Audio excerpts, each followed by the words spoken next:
देखिए बात करें अगर लेव वाइगोत्स्की की, आप लोग फोटो के माध्यम से देख रहे हो, तो लेव वाइगोत्स्की ने दिया था अपना सामाजिक सांस्कृतिक सिद्धांत। इस सिद्धांत के ऊपर बाद में पढ़ेंगे, पहले थोड़ी सी बेसिक जानकारी जानिए कि लेव वाइगोत्स्की आपके रूस के मनोवैज्ञानिक थे। जो आपके टेट के एग्जाम होते हैं खासकर वहां पर ये क्वेश्चन काफी पूछा जाता है। सी टेट में भी पहले देखने को मिल जाता था, बट सी टेट में अब आपके कंसेप्चुअल अंडरस्टैंडिंग पर आधारित आपके क्वेश्चन देखने को मिलेंगे, समझ पर आधारित क्वेश्चन देखने को मिलेंगे। इसलिए आज की वीडियो को अच्छे तरीके से समझना, पूरी की पूरी थ्योरी आपको बहुत अच्छी तरीके से समझ में आ जाएगी, ठीक है। तो लेव वाइगोत्स्की आपके रूस के मनोवैज्ञानिक थे और इन्होंने ही अपना सोशल कल्चरल थ्योरी यानी कि सामाजिक सांस्कृतिक सिद्धांत दिया था। अब इन्होंने अपने सिद्धांतों में क्या बात बताई थी उनके ऊपर जरा एक एक करके नजर डाल लेते हैं, ध्यान से समझना। देखिए जो इन्होंने सिद्धांत दिया था वो ये सिद्धांत बताता है कि जो बच्चा होता है वो अपने समाज यानी जो सोसाइटी होती है और अपनी जो उसकी संस्कृति यानी कल्चर होती है उससे इंटरेक्ट करके सीखता है। बिल्कुल सही बात है भाई। जैसा आप लोग भी बच्चे थे, मैं भी बच्चा था, तो हमने कोई भी चीज सीखी अपने कहां से सीखी। जैसे मान लीजिए हमने अपनी मदर टंग सीखी, मातृभाषा सीखी, जैसे मेरी मदर टंग हिंदी है, तो मैंने अपनी मदर टंग कहां से सीखी, अपने परिवार यानी अपनी फैमिली से सीखी। तो मेरा परिवार भी क्या है, जहां से मैंने अपनी मदर टंग सीखी, ये भी एक सोसाइटी का आपका पार्ट है, ठीक। उसके अलावा मैंने स्कूल से व्यवहार सीखा, घर के अंदर व्यवहार सीखा, दोस्त यारों से बात करने का तरीका सीखा, कम्युनिकेट करने का तरीका सीखा। तो अब मैंने जितनी भी चीजें सीखी वो अपने समाज से, अपने कल्चर से थी सीखी। आप लोग भी जो आज लेव वाइगोत्स्की की थ्योरी सीख रहे हो, कौन सिखा रहा है, मैं सिखा रहा हूं। तो मैं भी आपका क्या हुआ, मैं भी एक समाज का पार्ट हुआ। तो हम लोग आपस में क्या काम कर रहे हैं, इंटरेक्ट करके सीख रहे हैं। तो टीचिंग लर्निंग प्रोसेस कैसा चल रहा है हमारा, आपस में इंटरेक्ट करके चल रहा है। तो ये वाली बात बिल्कुल सही है कि बच्चा अपने समाज से, अपनी संस्कृति से इंटरेक्ट करके सीखता है, चाहे बच्चे का व्यवहार हो, चाहे बच्चे की भाषा हो, चाहे बच्चे का XYZ कुछ भी तरीका हो। तो ये वाली बात इन्होंने अपने सिद्धांत में कही थी। तो यहां पर एक कंक्लूजन, एक निष्कर्ष निकल के क्या आ रहा है कि जो सामाजिक अंतरक्रिया होती है, जब बच्चा इंटरेक्ट करके सीखता है तो सीखने के बाद फिर क्या होता है, बच्चे का विकास होता है।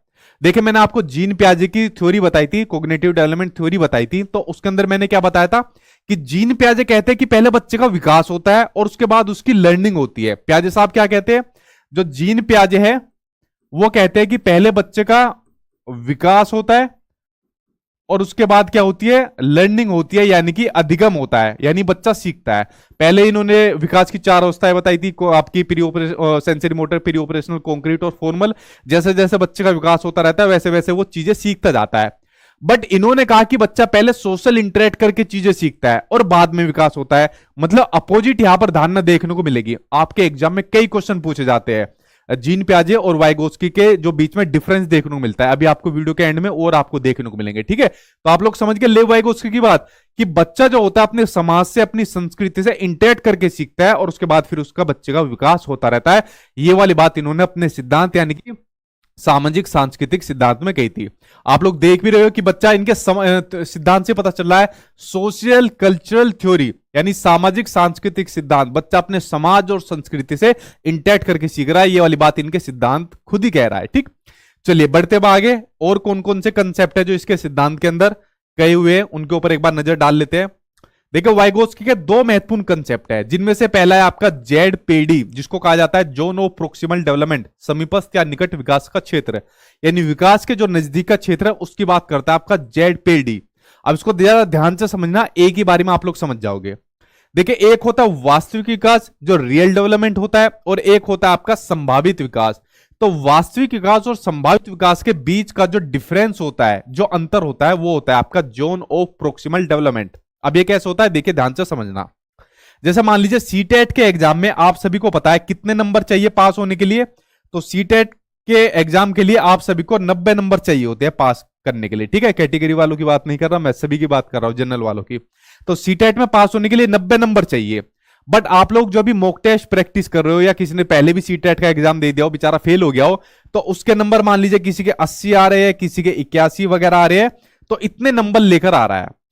तो उसके बाद क्या हुआ, उसको एक सपोर्ट दी गई। सपोर्ट किसकी दी गई, सपोर्ट मिली उसे उसके सचिन सर की, कि सचिन सर की जो क्लास है उसको डेली अटेंड करो और साथ के साथ जो सचिन सर के नोट्स है उनको अच्छे तरीके से पढ़ जाओ, आपका एग्जाम जरूर पास हो जाएगा।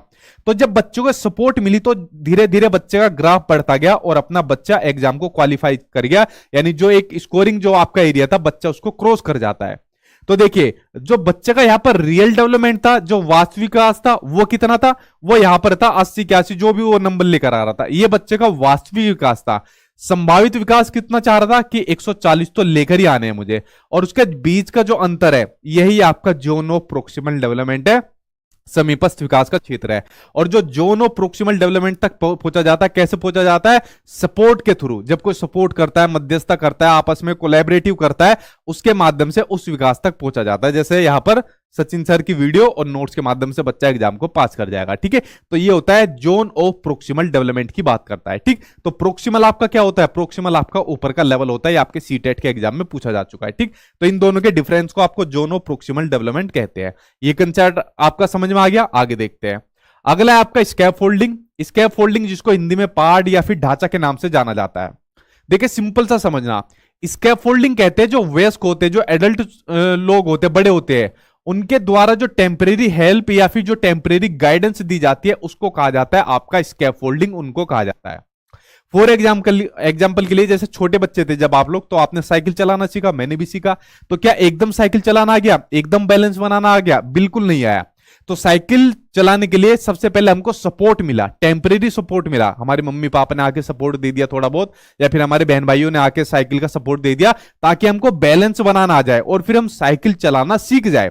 तो सीखने के लिए यहां पर क्या मिल रहा है? टेम्परेरी सपोर्ट या टेम्परेरी गाइडेंस मिल रही है, जिसको कहा जाता है आपका स्कैफोल्डिंग के नाम से, जिसको जाना जाता है। मैं भी आपको क्या काम कर रहा हूं? सिखा रहा हूं, बट क्या मैं टेम्परेरी कर रहा हूं? मुझसे तो फुल टाइम आप लोग वसूल कर रहे हो। ठीक है, तो मैं भी आपका स्कैफोल्डिंग आपको प्रदान कर रहा हूं।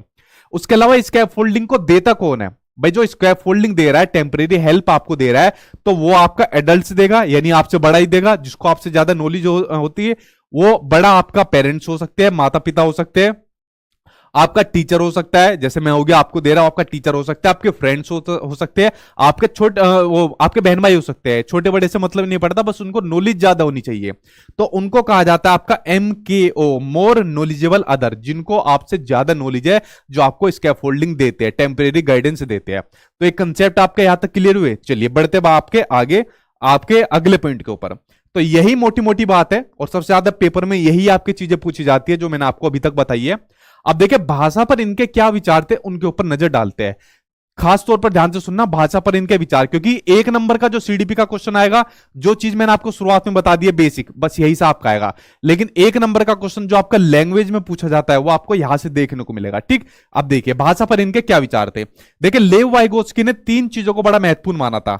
सामाजिक सांस्कृतिक सिद्धांत में इन्होंने 3 चीजों को महत्वपूर्ण माना था। एक तो समाज को, कि बच्चा अपने समाज से, सोसाइटी से इंटरेक्ट करके सीखता है। एक माना था इन्होंने संस्कृति को, कल्चर को। ठीक है, और जो तीसरी चीज थी वो माना था इन्होंने भाषा को। तो समाज, संस्कृति और भाषा, इन 3 चीजों को बड़ा महत्वपूर्ण माना था आपके लेव वाइगोत्स्की साहब ने। अब भाषा के बारे में इन्होंने जो जो बातें कही थी, जो जो इनके कथन है, जो जो इनकी विचारधारा है, उनके ऊपर हम लोग एक बार करके डिटेल में बात कर लेते हैं। ठीक है, जो आपका लैंग्वेज का सेक्शन होता है, उसमें आपके पियाजे आते हैं, वाइगोत्स्की आते हैं, नोम चोम्स्की आपके आते हैं, और एक आपके नए देखने को मिले स्टीफन क्रेसर, उसको मैं करवा दूंगा, आप लोग टेंशन मत लेना। ठीक है, अब देखते हैं इनके भाषा के बारे में क्या विचारते हैं। ये कहते हैं कि जो भाषा होती है और जो चिंतन होता है, वो शुरू में तो अलग अलग होते हैं और बाद में वो एक साथ हो जाते हैं। अब देखिए क्या होता है, मान लीजिए कोई भी समस्या पहले आती है, कोई भी प्रॉब्लम आपके सामने आती है, तो क्या चीज शुरू होती है? चिंतन करना आप लोग स्टार्ट कर देते हो। तो प्रॉब्लम आने के बाद क्या चीज सबसे पहले स्टार्ट होती है? चिंतन शुरू हो जाती है।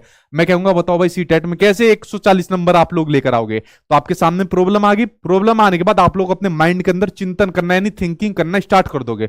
यार 140 के लिए सचिन सर की क्लास देख लेते हैं, नोट्स देख लेते हैं, मॉक टेस्ट प्रैक्टिस करेंगे और खूब मेहनत करेंगे, 140 नंबर हमारे आ जाएंगे। तो जो माइंड के अंदर आप लोग चिंतन कर रहे हो, किस में कर रहे हो? अपनी लैंग्वेज में कर रहे हो ना, अपनी भाषा में। किसी और दूसरी भाषा में तो कर नहीं रहे ना, किसी और दूसरे मेथड में कर रहे हो। तो लेकिन इन्होंने कहा था कि भाषा और विचार शुरू में अलग अलग होते हैं, जबकि एक साथ ही चलते हैं, और बाद में एक साथ हो जाते हैं।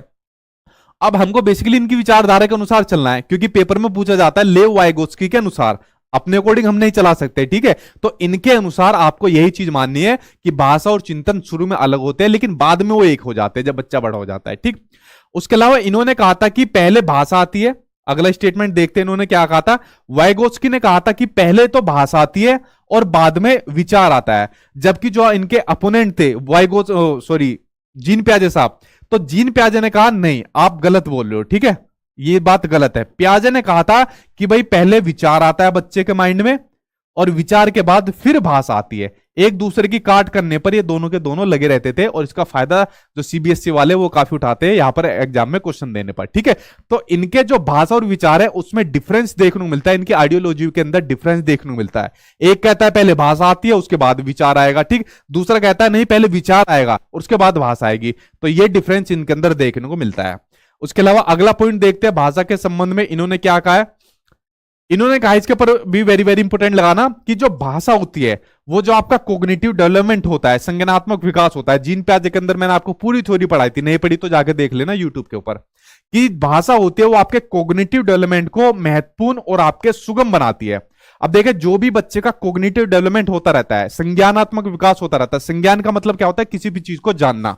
भाई जब आप लोग छोटे बच्चे थे तो आपको पता चला ये मेरा परिवार है, ये मेरी मदर टंग है, ये मेरा स्कूल है, ये मेरा कल्चर है, ये मेरा धर्म है, ये मेरी जो मेरा एरिया है, तो उसके बारे में आपको सारी नॉलेज होती गई। और जैसे जैसे आप बड़े होते गए आपको पता चलता गया भाई मुझे अपना फ्यूचर बनाना है, टीचर के लिए कैसे तैयारी करनी है, ये मेरे सचिन सर है। तो इस तरीके से आपका एक संज्ञानात्मक विकास होता जा रहा है। आपके माइंड के अंदर चीजें स्टोर होती जा रही है, इंफॉर्मेशन स्टोर होती जा रही है। ठीक है, तो यही आपका संज्ञानात्मक विकास।